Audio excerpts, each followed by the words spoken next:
Hoy presentamos el método y teoría psicoanalítica. Sigmund Freud fundó el psicoanálisis a finales del siglo XIX, una teoría muy influyente para el estudio del comportamiento humano. Introdujo conceptos como el inconsciente, para darle otra tonalidad al estudio de la mente. El método psicoanalítico surge como una nueva alternativa de terapia psicológica. En él, se sustenta que todos sentimos emociones, experimentamos los sueños, pensamientos, también manifestamos conductas. Es aquí donde incide el autor en su teoría, pues piensa que el origen de estas conductas es la sexualidad de cada uno. Desde sus comienzos, Freud realizó dos modelos que complementaron su teoría psicoanalítica, primera y segunda tópica. La primera tópica, 1900, diferencia tres niveles de la conciencia del ser. Inconsciente, pensamientos reprimidos o difíciles de recordar, ejemplo, traumas o miedos de la infancia. Preconsciente, recuerdos, pensamientos recuperables que no están en la conciencia en ese momento, ejemplo, recordar tu número telefónico cuando alguien te lo pide. Consciente, pensamientos accesibles en tiempo real, ejemplo, percepciones sensoriales inmediatas, como sentir frío, o también, la toma de decisiones. La segunda tópica, 1923, se diferencia en que ahora es la mente la que se divide en tres estados e instancias, que interactúan entre sí, para formar una personalidad y moderar el comportamiento. Esta segunda teoría no refuta la primera, sino que la amplía e integra. Ello, se desarrolla al nacer, ya que solo se compone de pulsiones y energía psíquica. Es mayormente inconsciente, hay un caos en la organización de lo que sucede. Yo, mayormente consciente, preconsciente. Se desarrolla en un principio de realidad. Superyo, se desarrolla a partir del cumplimiento del complejo de Edipo, y funciona para diferenciar lo moralmente correcto e incorrecto. A lo largo de sus investigaciones, Freud desarrolló más obras y propuestas teóricas que fueron fundamentales para comprender el método psicoanalítico y el funcionamiento del inconsciente. Entre ellas destacan sus planteamientos sobre la estructura de la mente, el desarrollo psicosexual, las formaciones del inconsciente y los mecanismos de defensa, conceptos que permitieron ampliar la comprensión de la personalidad y del comportamiento humano. Desarrollo psicosexual. Freud propuso que la personalidad se desarrolla a través de distintas etapas psicosexuales. En cada una, la persona centra su interés y satisfacción en una parte diferente del cuerpo, llamada zona erógena. Además, en cada fase cambia la manera en que el individuo se relaciona con los demás y con su entorno. Fase oral. Ocurre durante el primer año de vida. El placer y la satisfacción se centran principalmente en la boca y los labios. Por eso acciones como succionar o morder son muy importantes para el bebé. La relación más significativa es con la madre o la persona que lo cuida.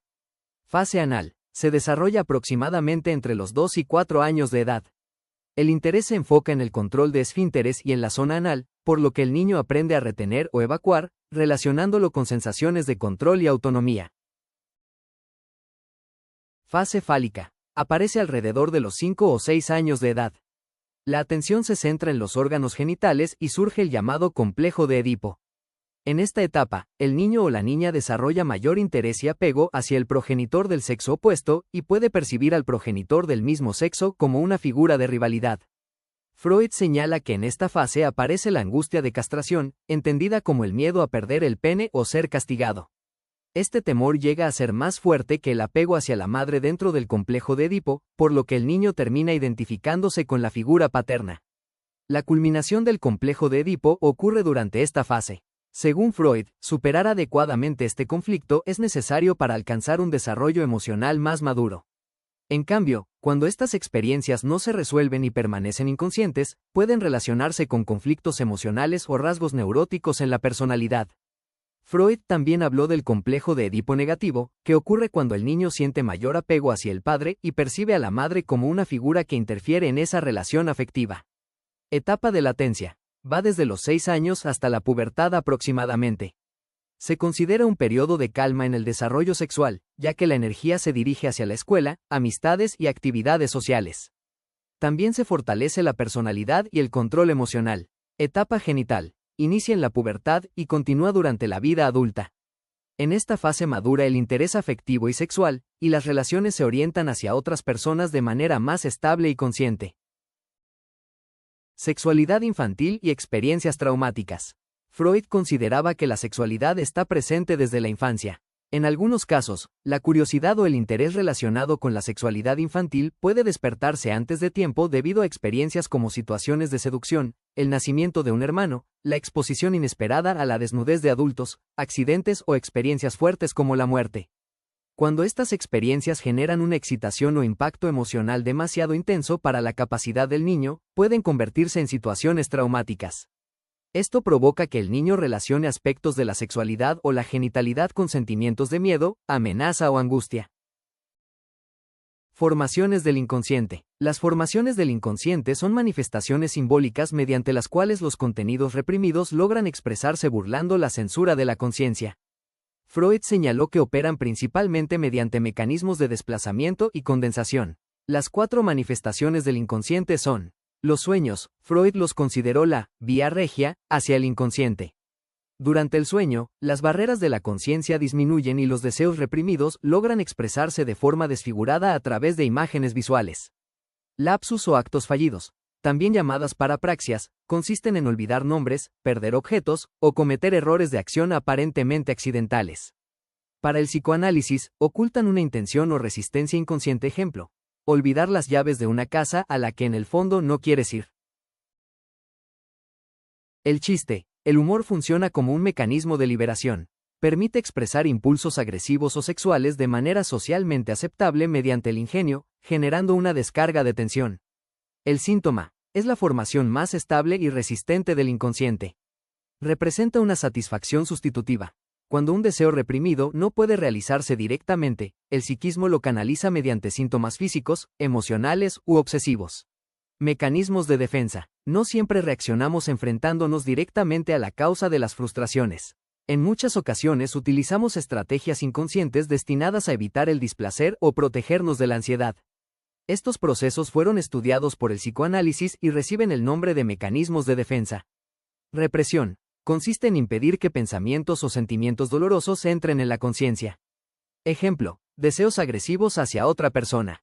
Negación. Consiste en ignorar realidades desagradables para no enfrentarlas.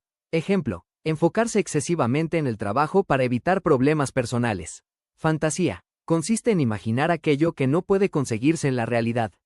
Ejemplo: una persona tímida que imagina enfrentarse con seguridad a los demás. Proyección. Se atribuyen a otras personas pensamientos o deseos propios que resultan inaceptables.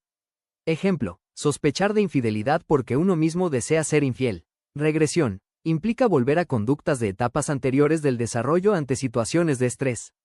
Ejemplo: un niño que vuelve a comportarse como pequeño tras el nacimiento de un hermano. Desplazamiento. Se descargan emociones hacia personas u objetos distintos de la fuente real del conflicto. Ejemplo: un padre que se desquita con su hijo después de discutir con su pareja. Compensación. Se intenta ocultar un fracaso destacando en otra área. Ejemplo: desarrollar habilidades artísticas extraordinarias ante inseguridades físicas. Sublimación. Los impulsos agresivos o sexuales son canalizados hacia actividades aceptadas socialmente, como el arte, el conocimiento o la ayuda social. Ejemplo: sublimar el deseo sexual escribiendo poesía o cartas de amor. Los mecanismos de defensa funcionan de manera inconsciente y tienen como objetivo proteger al yo de sentimientos de ansiedad, culpa o conflicto interno. A través de ellos, la mente busca mantener un equilibrio psicológico frente a pensamientos o emociones difíciles de aceptar conscientemente. Pulsiones. La teoría de las pulsiones de Sigmund Freud comenzó con ideas sobre lo sexual y de autoconservación, para luego transformarse en vida, eros, y muerte, thanatos. Pero primero, el concepto pulsión es un concepto fronterizo entre lo somático, corporal, y lo anímico, psíquico, caracterizado por una fuerza constante, interna y de origen somático, genera tanta tensión que busca descargar el placer. La primera teoría de las pulsiones clasificó las pulsiones en yoicas o de autoconservación, orientadas a la preservación del individuo, conserva el yo y lo afirma, cumpliendo por ejemplo las necesidades básicas como el hambre. Después en pulsiones sexuales. Estas están orientadas al placer del cuerpo y la sexualidad, inicialmente ligadas a las pulsiones. Es totalmente autoerótica. En esta etapa, la libido es la energía específica de las pulsiones sexuales. En la segunda teoría de las pulsiones, tras observar fenómenos como la repetición de traumas debido al contexto cultural de esa época, la Gran Guerra, Freud reformuló su teoría hacia un dualismo. Pulsión de vida, Eros, preserva la vida, opera a través del líbido que inviste al yo y a los objetos. Busca la unión, la cohesión y el mantenimiento de la vida. Pulsión de muerte, Tánatos, busca la descarga total de la tensión desintegradora. Es energía destructiva por lo que se manifiesta exteriormente como agresividad o destrucción. En conclusión, el psicoanálisis de Freud revolucionó la comprensión de la mente humana al destacar la importancia del inconsciente, los conflictos internos y las experiencias de la infancia en la formación de la personalidad y la conducta. Eso sería todo por parte del equipo 3, muchísimas gracias por su atención.